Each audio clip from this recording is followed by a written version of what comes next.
আমার কলেজে বসে আছে, যেটা আপনারা শুনতে পাচ্ছেন, বুঝতে পারছেন। That's great.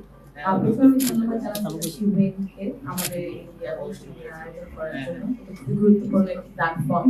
সবার যে এত সুন্দরভাবে কথা শুনতে পেরেছি, আমি খুবই খুশি হয়েছি। হয়তো পরে সুযোগ হলে আপনার সাথে কাজ করতে আর ভালো বলতে।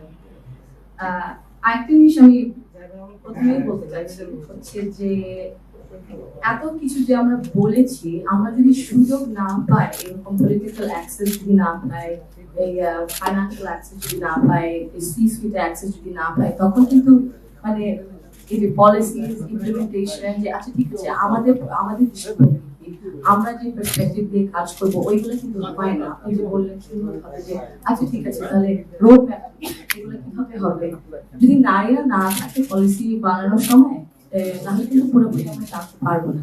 এই জন্য পলিটিক্যাল পার্টিসিপেশন খুবই জরুরি। I definitely agree. কিন্তু পলিটিক্যাল পার্টিসিপেশনের অনেক কিছু দিক দিয়ে, হয়তো কর্মসংস্থানের দিক দিয়ে অনেক ব্যারিয়ার্স থাকে, স্ট্রাকচারাল সিস্টেম্যাটিক ব্যারিয়ার্স। ওইগুলো আমরাই শুধু হয়তো বুঝতে পারবো। ফর এক্সাম্পল আপনার যে বললেন ডে কেয়ার সেন্টার, এখন ডে কেয়ার শুধু একটা খেলনাঘর হলেই তো হয় না। সুন্দর একজন ট্রেন যদি থাকে, কয়েকজন ওদের শিফট লাগবে, বড় একটা জায়গা লাগবে, বুঝতে হবে ঠিক আছে কোন বয়স থেকে কোন বয়স, ওদের খাবারের ব্যবস্থা, ওদের মানে সুস্থের ব্যবস্থা, ওর যদি কারো কোনো জ্বর থাকে, কোনো ধরনের বাচ্চা ঠিক আছে কিভাবে সামাল দিতে, এগুলো যদি ঠিক মতো না হয় তাহলে মাদের উপর কাজ করতে পারবে না, ওরকম সুযোগ নেয়। তো কিছু স্ট্রাকচারাল ব্যারিয়ার্স তো আছে। পলিটিক্সের মধ্যে, রাজনীতির মধ্যে আমরা যেটা দেখতে পারি, মানে প্রথম থেকে যদি আমরা দেখি, আপনারা খুব সুন্দরভাবে কিছুক্ষণ বলেছেন যে ও মামা আপনার হেমা আপনার তো মানে নিচ থেকে অনেক বড় মানে স্টুডেন্ট, ভেরি ইম্প্রেসিভ। এখন আপনাদের মতো অনেক আছে নিশ্চয়ই, আপনারা তো ওদের সাথে নিশ্চয়ই কাজ করেছেন। এখন ওদের জন্য যদি আমরা ঠিক মতো না চিন্তা করি, ঠিক আছে স্টুডেন্ট লিডার থেকে লোকাল গভর্নমেন্ট থেকে ওই পাইপলাইনটা যদি সৃষ্টি না করা হয়, আর এই পাইপলাইনটা ধরে রাখা যদি না হয়, তাহলে মেরামত করা না হয়, তাহলে তো সুযোগ সুবিধা থাকবে না। ওরকম ভালো ভালো নেত্রীদের ওরকম আমরা সুযোগ দিতে পারবো না। তো ওইটা প্রথমে করতে লাগবে, পাইপলাইনটা সৃষ্টি করতে রাখবে আর ধরে রাখতে রাখবে। দ্বিতীয় পয়েন্টটা হচ্ছে যে এই মেন্টরশিপ আর ট্রেনিং। আপনারা অনেকজন আছেন, অনেক প্রফেশনে খুব বিশিষ্ট, এবং অনেক তরুণরাও আছে, আমরা আপনাদের কাছ থেকে শিখবো অবশ্যই। তো ওই মেন্টরশিপ আর ট্রেনিং প্রোগ্রামটা এই পলিটিক্স আর সিভিক ডিউটিতে যদি না থাকে, তাহলে তাহলে ও কিভাবে বুঝবে যে ঠিক আছে আমার এইভাবে এই পথে যাওয়া উচিত, আমার ঠিক আছে এইভাবে জিনিসটা বুঝিয়ে করা উচিত। তার মানে একটা ছায়ার মতো, একটা তাল গাছের ছায়ার মতো যদি একজন কেউ না থাকে, একটা মেন্টর, তাহলে কিভাবে ওই ছোট গাছটা আবার বড় হবে। আমরা দেখি পুরুষদের জন্য অনেক রকম সুযোগ সুবিধা থাকে, কিন্তু নারীদেরকে ওইভাবে দেওয়া হয় না। কালচারাল অ্যাটিটিউডস আছে, ঠিক আছে হয়তো বা মানে এত দূর যাওয়া যায় মানে ইয়াং মেয়ে হয়তো বা কিনা হয় সব ছেলেদের সাথে, ওগুলাও আমাদের বার করতে লাগবে। কিন্তু নারীদেরকে ওই কানেকশনটা করতে হবে যে আচ্ছা ঠিক আছে মেন্টরশিপ আর ট্রেনিং পলিটিক্স এর মধ্যে, পলিটিক্যাল পার্টিদের এই দায়িত্বটা নিতে হবে, সব পলিটিক্যাল পার্টিদের আমার মনে হয় এই দায়িত্বটা আরেকটু নিতে হবে মেন্টরশিপ আর ট্রেনিং এর ব্যাপারে।